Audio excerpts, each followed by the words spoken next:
Oh, dude. This is solid.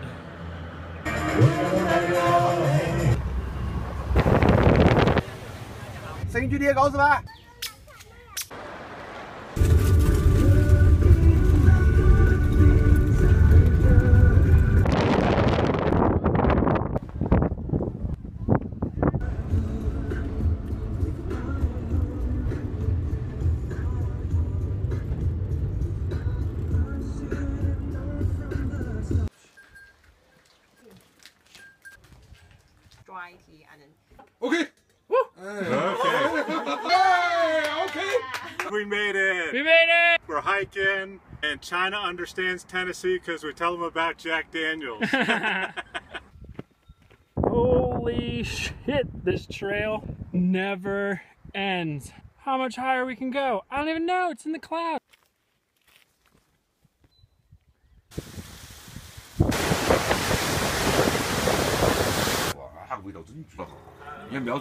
Mom, I'm drinking tea.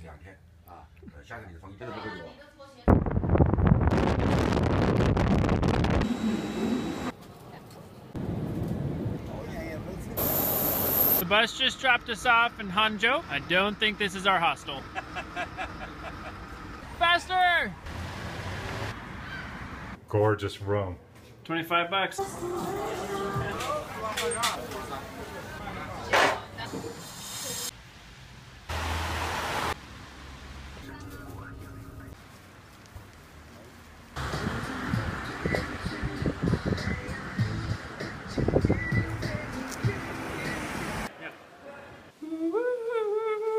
Where's the hotel room? Creepy.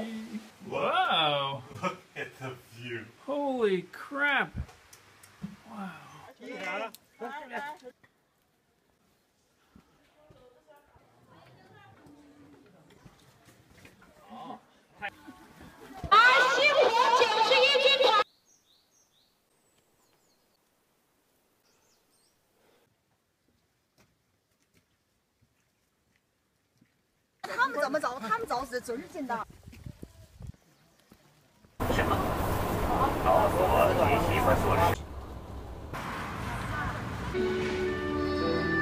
Coming on by.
Dinner's served.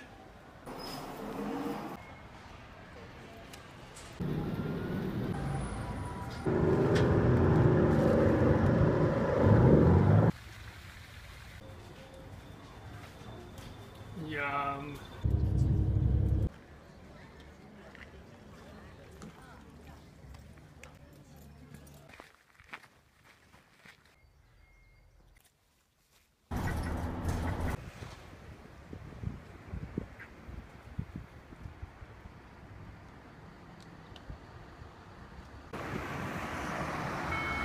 Up, time to cross.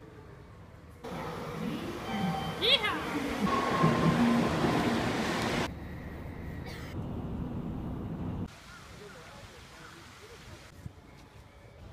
low that water was when we started?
Bye. Bye.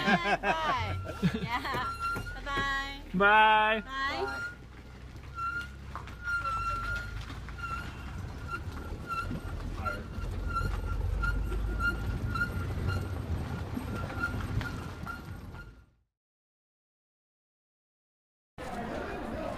Something that struck me is the sheer size of the Forbidden City. I am inside just one courtyard right now, and maybe through the haze or the pollution, smog unfortunately, you can see that the buildings just kind of march on and on off into the distance and keep going, and that is going in that direction.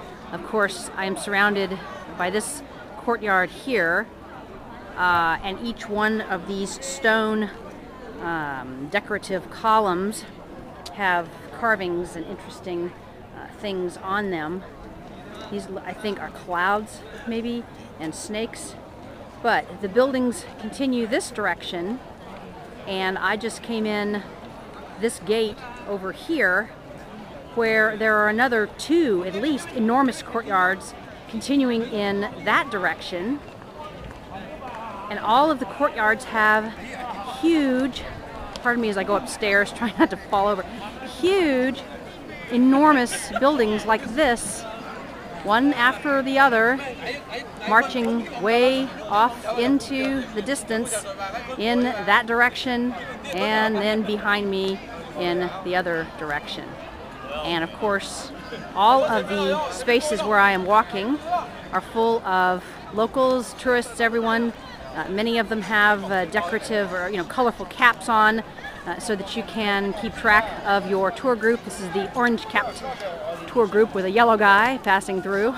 They also have the flags that you see so that people can keep track of their tour guide and not get lost. Each of the courtyards have side entrances, kind of like this. The main building, most of which you can't go through, but the doors will be open and they'll have preserved areas there. But how you get through each courtyard is through side gates like this. Walk down a ramp, walk through the courtyard here, and then pop through another side entrance that direction and just keep going. This is opening into yet another courtyard through these large doors into another amazing courtyard with many people. At this point your brain's going ow, and you can see many of the side buildings, and over off in the distance they're doing some preservation work, so it's protected over the roof of one of the other places in the complex. Obviously continuously ongoing restoration project here, never ends. This is the inside of one of the buildings, sort of a throne room or a relaxation room. And they've got some of the original decorations, I think, or maybe they've replaced some, but very elaborate carvings inside the room. But you can't get inside because we're gated off here. So there is a an amazing mob scene all around of people who are looking into the room. This is another one of the stone columns decorated. This one I believe has cranes, which I was told was peace and long life, which sounds good to me. And then behind and further down is an entire courtyard, all of it carved stone, steps. You can see there's some people walking to give you a sense of scale and perspective. You can see the elaborate paintings and decorations. This is just a typical example of the underside of the roof. Sorry, there's a tour group here. This building you can see is less well preserved. The paint is not nearly as colorful. It's faded because you can imagine the expense of trying to keep up preservation for all of these buildings all around us here inside the city. So some are repainted and some are not. An ongoing restoration project, obviously. But still, the buildings are beautiful, you know, whether they've had a chance to be preserved or not. Lots of people enjoying having photos taken in front of these elaborate doors as a part of one of the buildings here. So I've seen people who they like to grab the door knocker or act like they are knocking on the door while their recorder is making sure the picture turns out okay. You need to have multiple shots to make sure that it works. So I've discovered that these heads that are everywhere around the stonework in all of the buildings, these things, when I started paying attention, I realized, of course, they have a hole right here, and they are part of an elaborate drainage system for the walking area. Because if you look here, and there's another set of head things sticking out on the other side of that, and of course, all the way down here are drainage holes that the water goes through and pops out the dragon's mouth on the other side. Pretty cool. And now we are standing in Tiananmen Square. We've just come through that gate here. And this is, of course, the massive building with Chairman Mao. And it's kind of hard to take photos. It's actually, I've got an open spot here. But it looks like and Tiananmen Square, we're in the entrance to the Forbidden City. Pretty big buffer zone around, as you can imagine. But still, opportunities for people to take photos in between the heads, getting that right angle to get the chairman behind you. This is Tiananmen Square. You can see pretty polluted, unfortunately, but the traffic runs this way. It's enormous. And then eventually, all the way around, you can see the Forbidden City area that we just came from.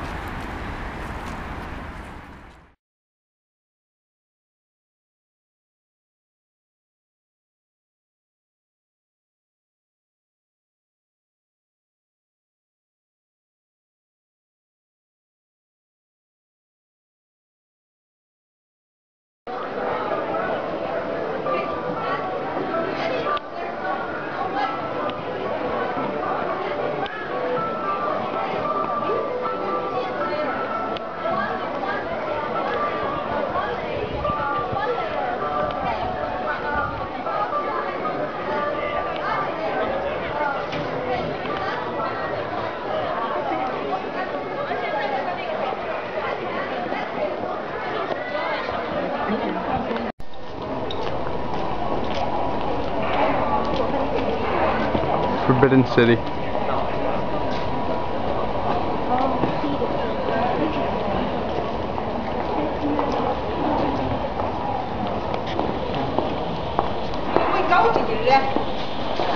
Đi ra, mới là cầu chị.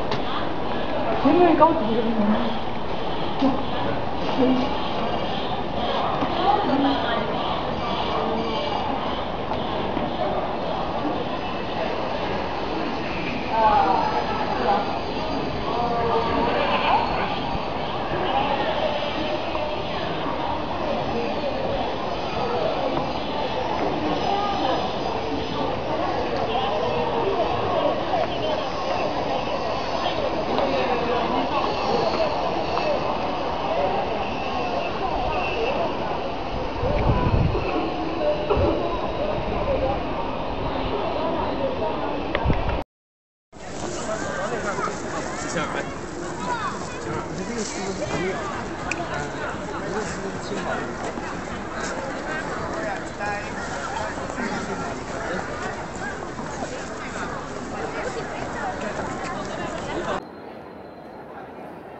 Forbidden City. The crowds are starting to make their way in now. All of the tours. Just came up this interesting, we call it a stairway, sloped, so you can walk up it.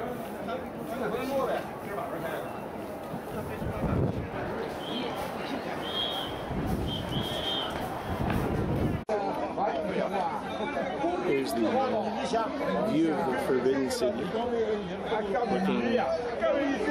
looking south from Jucheng Park, looking out over all of Beijing. The hotel is somewhere over that direction. And I am going to go and walk this way to Tiananmen Square, which is at the far end of the city.